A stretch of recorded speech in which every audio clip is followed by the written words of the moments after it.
साथियों, सभी को गुड मॉर्निंग, सुप्रभात।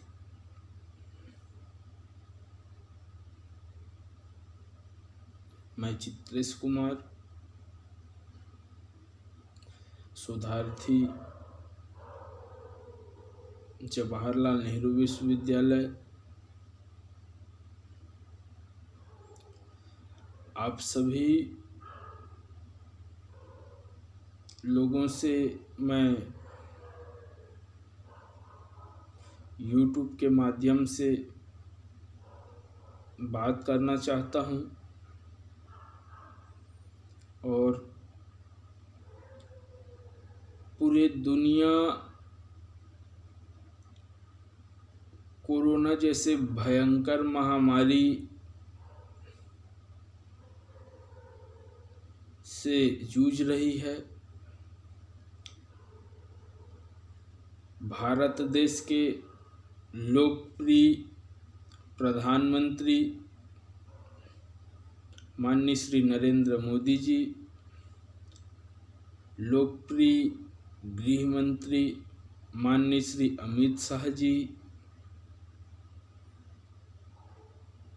एवं स्वास्थ्य विभाग के सभी जाबाज कर्मचारी अधिकारीगण जो देश से इस भयंकर खतरनाक महामारी के उन्मूलन हेतु जी जान लगा रहे हैं। साथियों, ऐसी परिस्थितियों में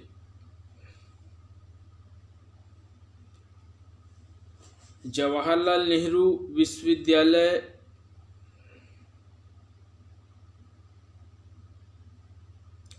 के लोगों का इसको लेकर क्या दृष्टिकोण है, इसे आप लोगों से मैं साझा करना चाहता हूँ। चूँकि जवाहरलाल नेहरू विश्वविद्यालय प्रचलन के अनुसार से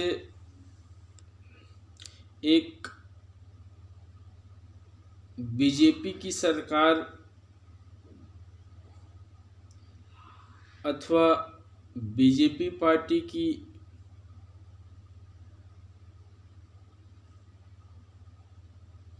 विरोधी छवि रखने वाले संस्था के रूप में एक छवि और चर्चा का केंद्र देश और दुनिया में बना रहता है। दोस्तों, मैं आप लोगों को बता दूं कि मैं विगत 1 महीने से बीमार था, अभी भी हूँ, और दिनांक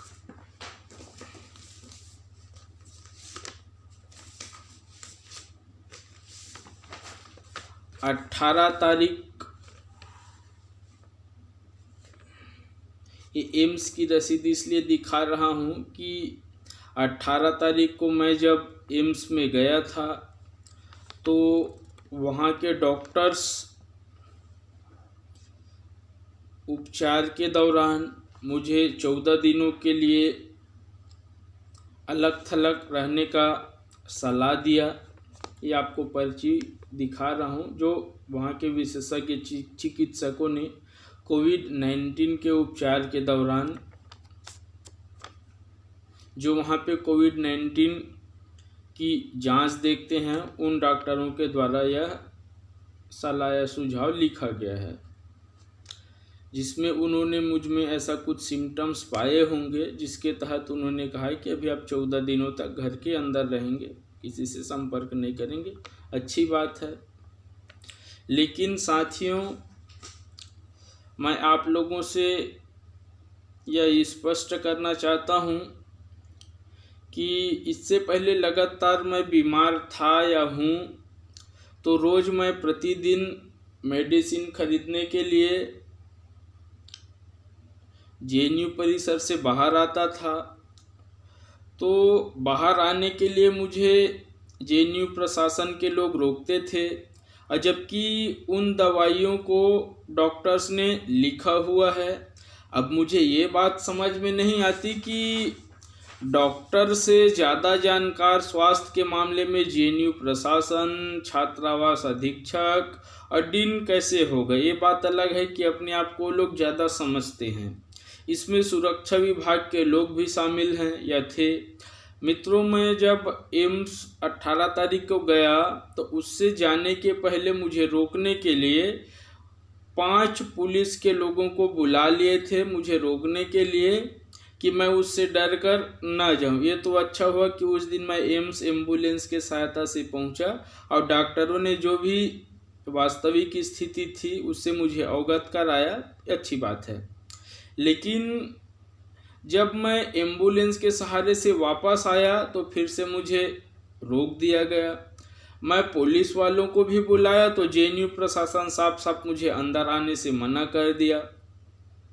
अब उनका यह दृष्टिकोण समझ में नहीं आया कि अंदर जाओ तो भी रोक लेते हैं और बाहर आओ तो भी रोक लेते हैं। ऐसे में मित्रों, मैं आप लोगों से, जबकि अभी लॉकडाउन चल रहा है पूरे देश में, तो नहीं मैं मीडिया का सहारा ले सकता हूँ, नहीं मैं और घर जा सकता हूँ, क्योंकि यातायात के सारे साधन लगभग बंद हैं। आप लोगों को पता है, इसमें मुझे कोई झूठ नहीं कहेंगे, क्योंकि आप सबको पता है कि पूरा देश बंद है या पूरा दुनिया भी कोविड-19 के महामारी से जूझ रहे हैं निपटने के लिए। मित्रों,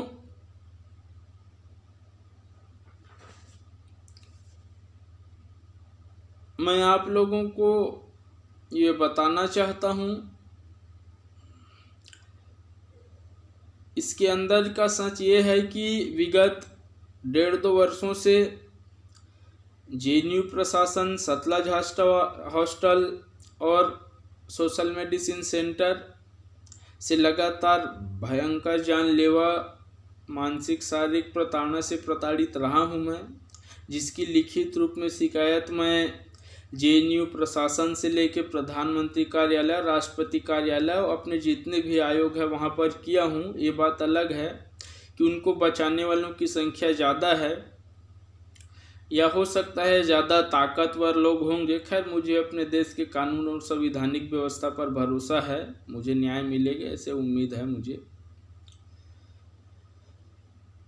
मैं 1000 किलोमीटर दूर से जेएनयू आया हूँ। यहाँ न ही मेरा कोई देख रेख करने वाला और न ही मेरे घर वाले यहाँ रहते हैं, नहीं मैं वापस अभी घर जा सकता हूँ।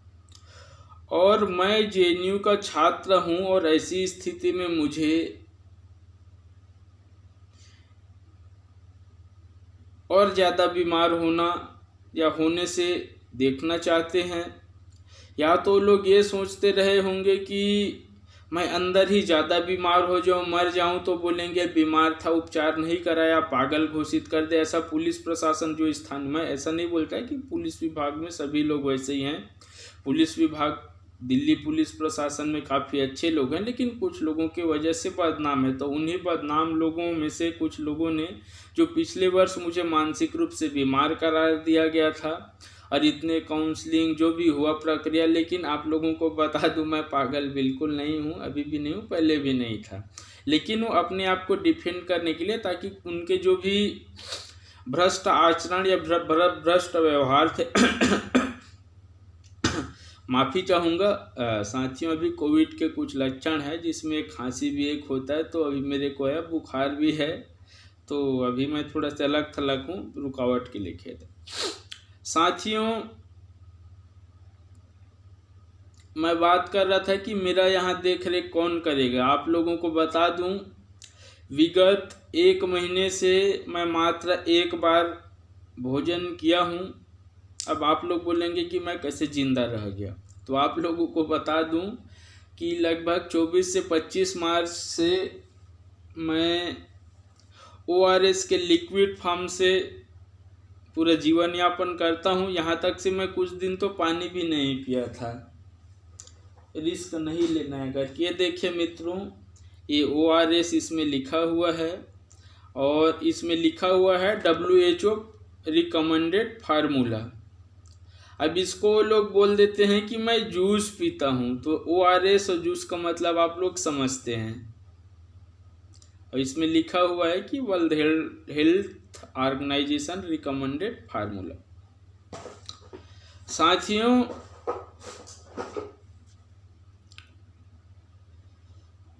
पीछे की राजनीति ये है कि वैसे ऐसे अमानवीय क्रूरतम व्यवहार मेरे साथ किए हैं, जिसमें मैं पहले से मांग करते रहा हूं कि कम से कम उम्र कैद या फांसी की सज़ा ऐसे लोगों को हो जाना चाहिए। उसमें प्रोफेसर, JNU प्रशासन के लोग और वैसे कुछ भ्रष्ट पुलिस लोग, तो उन्हीं पुलिस अधिकारी के अधीनस्थ पुलिस लोग आए थे और मुझे बाहर जाने से रोक रहे थे। और जैसे ही मेडिकल रिपोर्ट आया कि मुझे कोविड-19 का लक्षण है, वो लोग भाग गए क्योंकि वो लोग फंस जाएंगे करके।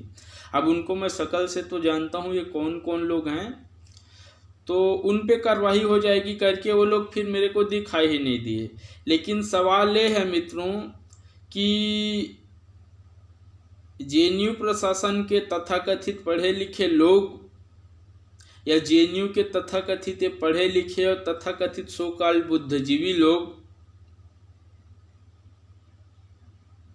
ये कहने से बाज नहीं आएंगे कि बीजेपी की सरकार ने कोविड-19 से निपटने के लिए तैयारी नहीं की थी, अच्छी तैयारी, अभी भी जैसे कि बोल रहे हैं। लेकिन मैं खुद वहाँ का स्टूडेंट हूँ और मुझे जब हेल्प करने की बारी आई तो देखिए पढ़े लिखे लोग कितने स्वार्थी और भयंकर खतरनाक लोग होते हैं, आप लोगों को मैं बता नहीं सकता। तो ऐसे ये घटिया लोगों से ये लोग क्या सोचते हैं, क्या करना चाहते हैं, उन सब परिस्थितियों से अवगत कराने के लिए मैंने किया है। साथियों, पुलिस प्रशासन के लोग JNU प्रशासन से मिले हुए हैं, क्योंकि अब पुलिस के लोग भी फंसे हुए हैं। हमेशा गलत बयान, गलत जानकारी, अपने भ्रष्ट आचरण, जहाँ जहाँ मेरा केस गया था या मेरे केस को जिन्होंने हैंडल किया। लेकिन मित्रों, आप लोगों से बात करने का मतलब यही है कि अमानवता इतनी मर चुकी है, मैं बता नहीं सकता। मैं अभी इतना बीमार हूँ काफ़ी। ये ORS का मतलब तो आप लोग समझते ही हैं, मैं डिहाइड्रेशन का शिकार हूँ, लगातार मुझे अभी दस्त हो रहा है। ऊपर से आप लोगों को पता होना चाहिए कि दिल्ली जैसे जगह में अलग थलग रहना, ऊपर से फिर आपको कहाँ से खाना पीना मिलेगा जब पूरा हर चीज़ बंद है, सामूहिक जगह का आप प्रयोग नहीं कर सकते। तो मुझे इतना परेशान करने का कोशिश किया गया कि आदमी बीमारी से ज़्यादा भूख से मर जाए, लेकिन मैं सरवाइव कर रहा हूँ। अभी मैं आप लोगों को बता नहीं सकता कि मैं 3-4 महीने पहले रक्तदान किया था तो मेरा हीमोग्लोबिन ठीक था, लेकिन अभी कमज़ोर हालात की वजह से मेरा हीमोग्लोबिन भी कम हो गया, हृदय गति असामान्य हो चुका था और BP भी लो हो चुका था, जो डॉक्टर्स ने चेक किए उसके अनुसार से। अब बाकी समस्याएं तो कोविड-19 का जो उपचार कर रहे हैं भारतीय आयुर्विज्ञान संस्थान नई दिल्ली में, उन्होंने जो रिपोर्ट बनाया उसको तो मैंने आप लोगों को दिखाया ही। साथियों,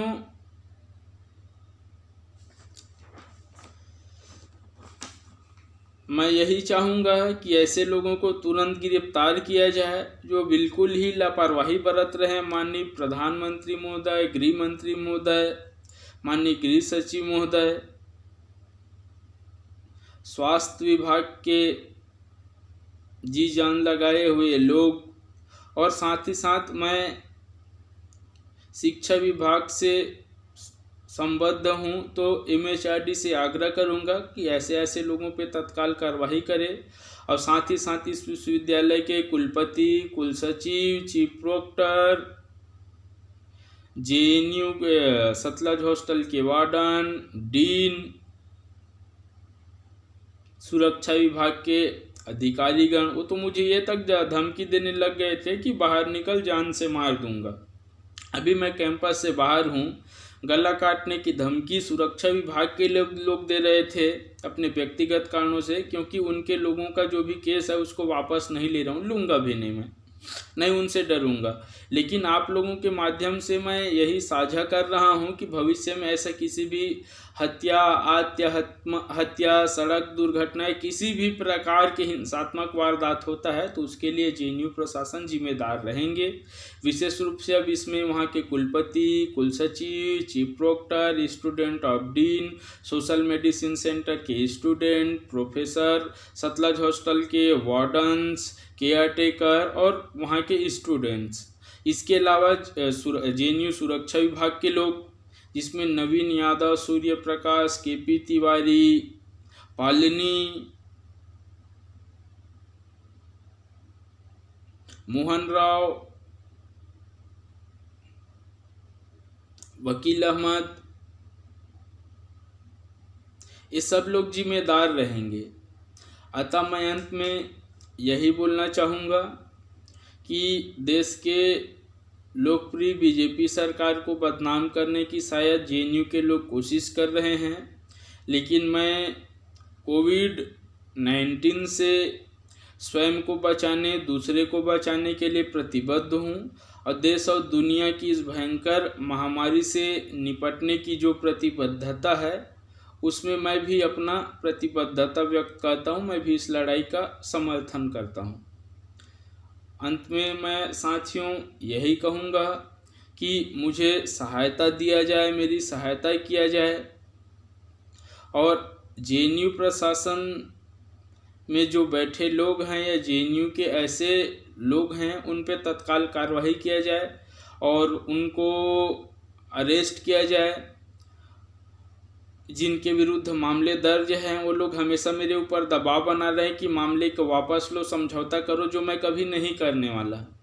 भले ही मेरे हत्या हो जाए, मुझे आत्महत्या करनी पड़े दबावश या किसी भी प्रकार से वो लोग सड़क दुर्घटना कर दे। मैं आप लोगों को बता दूं कि जो सड़क दुर्घटना की मैंने शिकायत की थी कि उनका नाम मैं नहीं जानता, उनका नाम मैं जानता हूं, लेकिन बात आ जाती कि सबूत की, तो फिर सबूत कहां से मैं आप लोगों को दिखाऊंगा साथियों।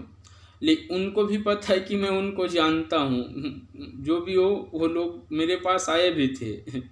लेकिन बात यही है साथियों कि प्रूफ आप लोगों को कैसे दिखाऊंगा, आप लोग कैसे मान लेंगे। तो इसलिए ऐसे लोगों को भी मैं जानता हूं जिन्होंने सड़क दुर्घटना के माध्यम से मेरी हत्या करने का प्रयास किए थे। और तो मैं यही बोलूँगा साथियों कि यदि ऐसा भविष्य में कुछ भी हो जाए या कोविड-19 यदि मेरे में पॉजिटिव पाया भी जाता है, 14 दिन के बाद मैं वापस एम्स जाने के बाद ज़िंदा रहूँगा, मरूँगा, मेरी हालत कैसी रहेगी ये तो मैं नहीं जानता। लेकिन ये तो मैं कहूँगा ही कि ऐसा कुछ भी परिस्थिति मैं नहीं चाहता जो हो जाए, तो ऐसे लोगों को कम से कम उम्र कैद तो फांसी की सज़ा होनी चाहिए।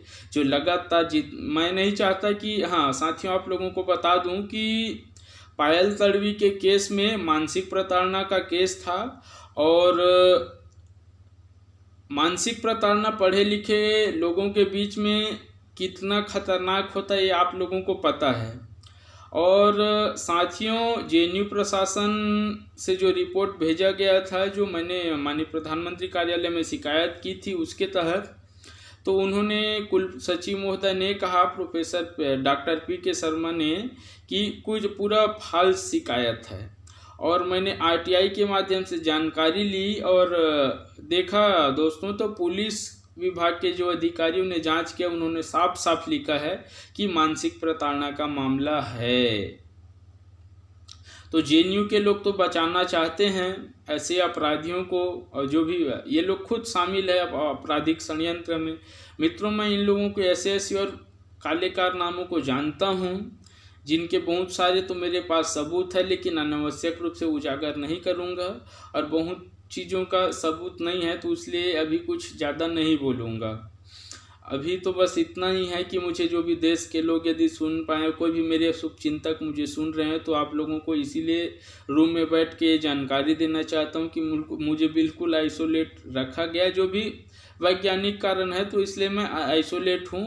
लेकिन जेएनयू प्रशासन ने जिस तरह से मेरे साथ में सौतेला व्यवहार किया, बर्बर व्यवहार किया, अमानवीय और क्रूरतम व्यवहार किया, ये उनकी छोटी लापरवाही नहीं है मित्रों, खासकर कोविड-19 के मामले में, क्योंकि आप लोगों को पता है कि एक से कितने लोगों में फैलता है। अभी आप लोगों को बता दो, विश्वविद्यालय लगभग पूरा खाली है, लगभग 10 से 20% स्टूडेंट ही मात्र अभी JNU में है, बाकी सब अपने अपने घर चले गए हैं। यदि चाहते तो वहाँ गेस्ट हाउस खाली है या कहीं भी मुझे उचित प्रबंध, उचित व्यवस्था करा के मुझे वहाँ रुकवा सकते थे, लेकिन उन्होंने ऐसा नहीं किया, उनकी घोर लापरवाही की वजह से। अब मैं तो ये नहीं जानता कि और आगे क्या होने वाला है, लेकिन चलो मैं तो हूँ, ठीक है, लेकिन ऐसी लापरवाही बरती जाएगी, आगे भी बरती जावेगी या बढ़ती जा रही है, तो आगे भी और ऐसे भी मामले या संभावनाएं होने की बहुत ज़्यादा संभावनाएं हैं। मित्रों, बस मैं इतना ही कह के अपना बात समाप्त करता हूँ। वंदे मातरम, भारत माता की जय, जय भारत, जय संविधान, जय भीम, जय संविधान, जय विज्ञान, जय किसान। धन्यवाद।